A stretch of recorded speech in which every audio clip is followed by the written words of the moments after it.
বৃষ্টি ভেজা দিনেই কাছাকাছি আসছে আরণ্যক আর রোশনাই। সম্পূর্ণ জানতে দেখতে থাকো। গল্পে শুরুতেই দেখা যায় অনেকক্ষণ ধরে গাড়ির মধ্যে বসে থাকার পর আরণ্যক তখন বলে, এইভাবে আর কতক্ষণই বা গাড়িতে বসে থাকবো, তার থেকে চলো সামনে যে বাড়িটা দেখতে পাচ্ছি না সেখানে যাই, সেখানে গেলে অন্তত একটু আশ্রয় নিতে পারবো। রোশনাই বলে, কিন্তু ওই বাড়িটা কার? আমরা তো কিছুই জানি না। যদি ওই বাড়ির লোকজন এসে আমাদেরকে ধরে তখন আমরা কি বলবো?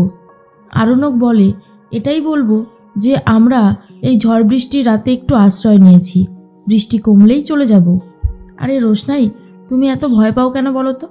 সবসময় যদি এরকম ভয় পাও তাহলে তো তুমি আরও বেশি করে কোণঠাসা হয়ে যাবে। ভয় পেও না, আমি তো তোমার সাথে আছি, তাহলে তোমার এত ভয় কিসের? এর মধ্যেই রোশনাই বলে, আসলে খুব ভয় লাগছে তো স্যারজি, সেই জন্যই বললাম। এর মধ্যেই আরণ্যক বলে, চলো গাড়ি থেকে বেরো। এরপর আরণ্যক আর রোশনাই যখনই গাড়ি থেকে বেরিয়েছে তখনই রোশনাই বাজ পড়ার শব্দে ভয় পেয়ে যায়। আরণ্যককে জড়িয়ে ধরে আর বলে, স্যারজি আমার কিন্তু খুব ভয় লাগছে। আরণ্যক বলে, আরে বাবা, এরকম ভয় পেয়ে গেলে কি করে হবে, এসো আমার সাথে। এরপর আরণ্যক আর রোশনাই দুজনে মিলে ওই ঘরটার দিকে এগিয়ে যাচ্ছে। আরণ্যক তার কোটটা খুলে ফেলেছে, সেটা মাথায় দিয়েই আস্তে আস্তে এগোতে থাকে দুজন মিলে। এর মধ্যে আরণ্যক সেই বাড়িটার সামনে গিয়ে ডাকতে শুরু করে আর বলে, কেউ আছেন? আমরা বিপদে পড়ে একটু আশ্রয় নিয়েছি, কিন্তু কেউই নেই। আরণ্যক বুঝতে পারে বাড়ির ভেতরে কেউ নেই। আর তখন রোশনাই বলে, এই ঝড় বৃষ্টির রাতে কেউ নেই মনে হচ্ছে এই বাড়িটায়। আরণ্যক বলে, খুব ভালোই হয়েছে, একটু সময় তো কাটানো যাবে। রোশনাই বলে, আপনি ওই আনন্দেই থাকুন, এদিকে বাড়িতে করিমা দিদি নিশ্চয়ই চলে এসেছে, বাড়ির সবাই আপনাকে সারপ্রাইজ দেবে বলে অপেক্ষা করছে, আর আপনি এখন আমার সাথে রয়েছেন। বুঝতেই তো পারছেন বাড়িতে গেলে আজ কি রয়েছে কপালে তার কোনো ঠিক ঠিকানা নেই। আরণ্যক বলে, আরে বাবা, ভয় পাচ্ছ কেন? এই ঝড় বৃষ্টির মধ্যে গরিমাও হয়তো আসতে পারেনি, এইটাই হবে। গরিমা এই ঝড় বৃষ্টির মধ্যে আসবে কি করে? রোশনাই বলে, হয়তো গরিমা দিদি ঝড় বৃষ্টির আগেই চলে এসেছে। না, এমনটা হতে তো পারে। আরণ্যক বলে, হ্যাঁ অবশ্যই হতেই পারে, কিন্তু সেক্ষেত্রে আমার তো কোনো দায় থাকে না, আমিই বেরোতে গিয়ে ফেসে গেছি বৃষ্টিতে।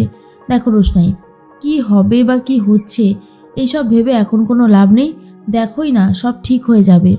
এর মধ্যেই জাহ্নবী তখন গরিমাকে বলে, জানো তো গরিমা, এবার কিন্তু সত্যি আমার মন বলছে বাদশাহ কোনো বিপদে পড়েছে।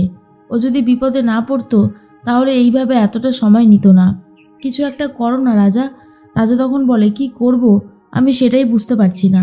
জাহ্নবীর কথা শুনে গরিমা তখন বলে, জাহ্নবীদি, তোমার এই কথাটা আমি কিছুতেই মানতে পারছি না যে আরণ্যক কোনো বিপদে পড়েছে। পৃথিবীর সব মানুষ বিপদে পড়েনি আর আরণ্যক বিপদে পড়েছে। এর মধ্যে রোশনাইও আসেনি। আরণ্যক যদি একা বাইরে থাকতো তাহলেও আমি এতটা ভাবতাম না, কিন্তু আর সাথে কে রয়েছে? না রোশনাই। তোমার কি মনে হয় আরণ্যক আর রোশনাই আলাদা আলাদা রয়েছে? আমি বলছি ওরা দুজনা একসাথেই রয়েছে। গরিমা এই কথাগুলো খুব জোর দিয়ে বলতে থাকে। ছোটু তখন বলে, তুমি জানোও না, সিচুয়েশান দেখোও নি, তাও এই সমস্ত কথাগুলো কি করে যে বলছো আমি বুঝতে পারছি না। তবে এরকমটা বলো না, আমার মনে হয় তোমার কোথাও ভুল হচ্ছে। গরিমা বলে, তোমরা সবাই মিলে আরণ্যককে ভুল বুঝতে পারো, আমি ওকে একদম ঠিকই বুঝেছি, বুঝতে পারলে? এর মধ্যে আরণ্যক রোশনাইকে বলে, রোশনাই ওই দেখো ওখানে কিছু কাঠকুটো রয়েছে, ওগুলো জ্বালিয়ে দিতে হবে, তাহলে হালকা হালকা গরম আসবে। আর তোমার এই যে জামা কাপড়গুলো এগুলো তো পুরো ভিজে গেছে, তোমার ওড়নাটা এখানে শুকিয়ে নাও। রোশনাই বলে, থাক না, অসুবিধা হবে না। এরপরেই রোশনাই বারবার করে হাঁচি দিতে থাকে। আরণ্যক বলে, দেখেছো তো ভিজে জামা কাপড় গায়ে রাখলে কেমনভাবে ঠান্ডা লেগে যায়। রোশনাই, তুমি কি কোনো কথা শুনবে না? দাঁড়াও, আগে আগুনটা জ্বালিয়ে নি। এরপর কাঠকুটোগুলো একটা জায়গায় জড়ো করে। তখন রোশনাই বলে, আপনি কি দিয়ে ধরাবেন আগুনটা? আরণ্যক বলে, আমি দেখছি ব্যবস্থা করা যায় কিনা।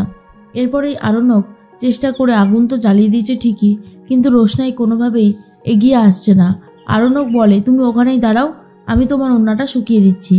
এরপরেই আরণ্যক রোশনাইয়ের ওড়নাটা ভালোভাবে আগুনের পাশে রেখে শুকিয়ে দেয় আর বলে, নাও এবারে এটা নাও, এবারে আর অসুবিধা হবে না। এর মধ্যে আরণ্যক বলে, জানো তো রোশনাই, একটা কথা বলতে ইচ্ছে করছে।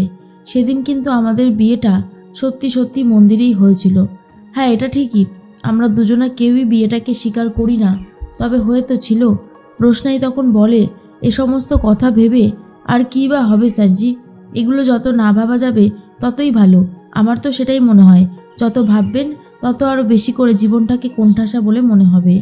আরণ্যক বলে, মাঝে মধ্যে কিছু কিছু ব্যাপার ভাবতে কিন্তু খুব ভালোই লাগে, খারাপ লাগে না। আর তুমি এসব নিয়ে ভেবো না। এরপরেই রোশনাই বলে, স্যারজি আপনার এই কোটটাও তো ভিজে গেছে, জামাটাও ভিজে গেছে। আপনি এক কাজ করুন, ভেতরে তো নিশ্চয়ই গেঞ্জি পরে এসেছেন, এই কোট আর এই শার্টটা আমাকে দিন, আমি এটা শুকিয়ে দেওয়ার ব্যবস্থা করছি। আরণ্যক বলে, হ্যাঁ এখনই দিচ্ছি, দাঁড়াও। এর মধ্যেই বাদশার মা বলে, সত্যি আমার ছেলেটা যে কোথায় গেল, কি করছে কিছুই বুঝতে পারছি না। ঝড় বৃষ্টিটাও যেন কমতে চাইছে না। বৃষ্টিটা কমলে তাও একটা ব্যাপার হতো, এগিয়ে গিয়ে দেখা যেত, কিন্তু এতটা বৃষ্টির মধ্যে কোনোভাবেই দেখাও যাবে না। আর কোথায় না কোথায় রয়েছে সেটাও বা জানবো কি করে? গরিমা বলে, তার উপর আবার রোশনাই রয়েছে, ওরা যে কোনো একটা ঢাকা জায়গাতে থাকবে সেটা নিশ্চয়ই তুমি বুঝতে পারছো আন্টি। এরপরেই তখন বাবলু বলে, সত্যি আমি ভাবতে পারছি না আমার ছেলেটা এতটা নির্লজ্জ কি করে হয়ে গেল শুধু ওই মেয়েটার জন্য। ওই মেয়েটা আমার ছেলেটার মাথা পুরো চিবিয়ে চিবিয়ে খেয়েছে। এখন আমি হাড়ে হাড়ে বুঝতে পারছি। সত্যি আমার এত খারাপ লাগছে গরিমার জন্য, সেটা আর আমি কাকেই বলে বোঝাবো। গরিমাও প্রচণ্ড রেগে যাচ্ছে।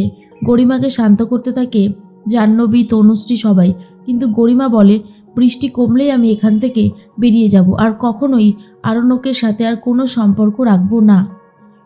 এর মধ্যেই রোশনাই বলে, স্যারজি আপনার ভেতরের গেঞ্জিটাও ভিজে গেছে, আমি ভালো করে শুকিয়ে দিচ্ছি।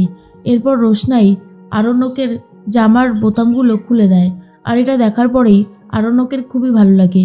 মনে মনে ভাবে, রোশনাই তো এখান থেকে চলে যাবে, জানি না তখন আমি নিজেকে কি করে সামলাবো। তবে নিজেকে সামলাতে হবে, যেভাবেই হোক না কেন আমি নিজেকে সামলাবই। আমার মনে হয় এর থেকে বেশি বাড়াবাড়ি করাটা উচিত হবে না। এর মধ্যেই রোশনাই বলে, আমার না খুব ভয় করছে, বৃষ্টিটাও কমছে না, কখন যে বাড়িতে পৌঁছবো। বাড়িতে নিশ্চয়ই সবাই মিলে খুবই রেগে গেছে, আমার একটা টেনশন হচ্ছে স্যারজি। তখন আরণ্যক বলে, জীবনে অনেক কিছুই আমাদের নিজের হাতের ওপরে থাকে না, মাঝে মধ্যে সব কিছু ছেড়ে দিতে হয়, তেমনই ধরে নাও এটা। তুমি এসব নিয়ে যত ভাববে তত বেশি করে ভয় লাগবে, খারাপ লাগবে। তার থেকে বলছি ভেবো না, যা হবে দেখা যাবে, বুঝতে পারলে? রোশনাই তখন বলে, আপনার আর কি, আপনি তো বেঁচে যাবেন, আমাকেই ফাঁসতে হবে, সবাই মিলে আমাকে ভুল বুঝবে, আমাকে কথা শোনাবে, এগুলোই তো হবে। তখন আরণ্যক বলে, এগুলো কিচ্ছু হবে না, তুমি আমার উপর একটু ভরসা রাখো, আমি সবসময় তোমার সাথে আছি আর তোমাকে হেল্পও করব। রোশনাই আরণ্যকের জামাগুলো শুকিয়ে দিচ্ছে আর ভাবতে থাকে পুরনো দিনের সেই কিছু ভালো ভালো স্মৃতি যেগুলো আরণ্যকের সাথে কাটিয়েছিল রোশনাই।